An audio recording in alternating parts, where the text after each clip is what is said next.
Préface à la logique et aux catégories d'Aristote par Jules Barthélemy de Saint-Hilaire, suite.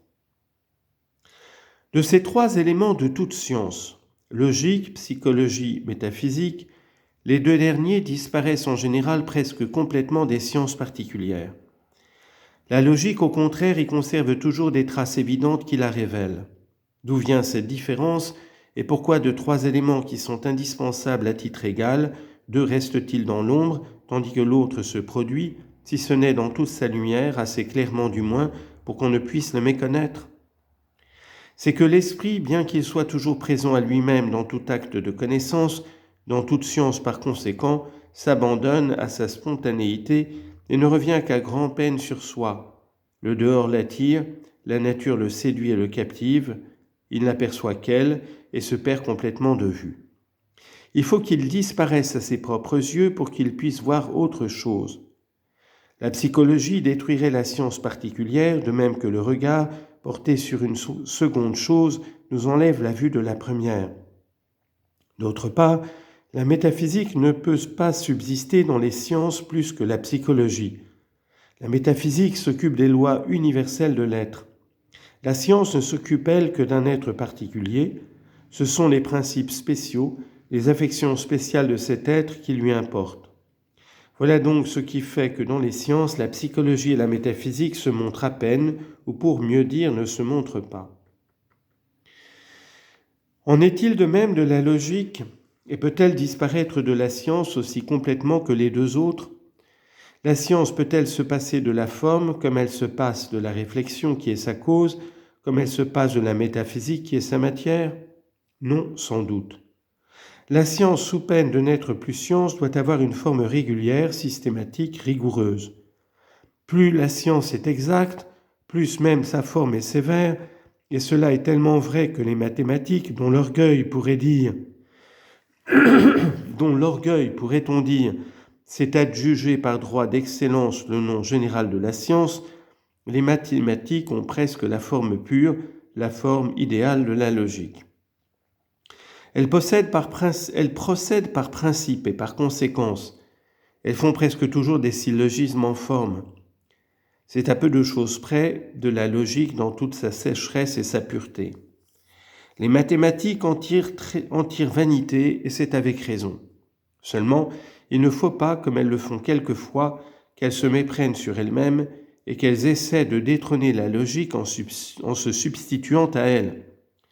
Pascal a commis cette énorme erreur que Malebranche aurait partagée volontiers en disant « La logique a peut-être emprunté les règles de la géométrie sans en comprendre la force. » Puis, par une confusion non moins erronée, il ajoute « La méthode de ne point errer est recherchée de tout le monde. Les logiciens font profession d'y conduire, les géomètres seuls y arrivent. » Pascal, comme on le voit, confond l'art avec la science, et parce que les logiciens ne conduisent pas infailliblement au vrai, il immole la logique à ses chères mathématiques. C'est Leibniz qui a pleine raison quand il dit, contrairement à Pascal, la logique des géomètres est une extension ou promotion particulière de la logique générale. Les mathématiques empruntent donc la puissance de leur forme à la logique, loin de la lui donner. Mais les mathématiques, si elles doivent tant à la logique, ne sont pas les seules à lui devoir. Toutes les sciences se rattachent à elles, toutes lui empruntent, dans la mesure de leur objet et de leur force, des expositions, des démonstrations plus ou moins régulières, qu'elle seule inspire et soutient. Quand elles ont à se défendre contre des attaques que suscitent souvent leurs guerres intestines, elles trahissent bien plus clairement encore les secours qu'elles demandent à la logique. La polémique des sciences révèle plus nettement le procédé qu'elles suivent, mais ce procédé que la polémique met au jour l'avait devancé, et pour être auparavant moins visible, il n'en était pas moins réel. Au-dessous des sciences, les arts obéissent, tout comme elles, à la logique. On n'entend même point ici parler de la rhétorique, où cela est de pleine évidence, mais la poésie, toute libre qu'elle paraît, quel que soit son enthousiasme et son essor, ne peut pas plus se soustraire à ce joug bienfaisant que la rhétorique, les sciences ou les mathématiques. La forme est de moins en moins austère. L'enveloppe qui recouvre la charpente logique devient de plus en plus vivante et gracieuse. Mais la logique n'en conserve pas moins ses droits, et c'est elle qui, par son influence toute puissante, quoique secrète, immortalise les chefs-d'œuvre en faisant les modèles du goût. Il ne serait pas difficile de prouver que, bien loin de ces développements sévères ou charmants de la pensée, les développements des beaux-arts proprement dits et toutes les applications de la pratique même, ignorantes ou éclairées, relèvent elles aussi de cette reine des sciences et des arts, comme le disait jadis l'école dans sa naïve et très profonde admiration. Leibniz a très bien remarqué, citation, qu'on peut réduire à ce tissu de raisonnement toute argumentation, même d'un orateur, mais décharnée et privée de ses ornements et réduite à la forme logique. Aristote était allé plus loin et il n'avait pas hésité à voir dans chacune des actions de l'homme ou même des animaux comme la conclusion d'un syllogisme dont l'intelligence et la sensibilité fourniraient les prémices.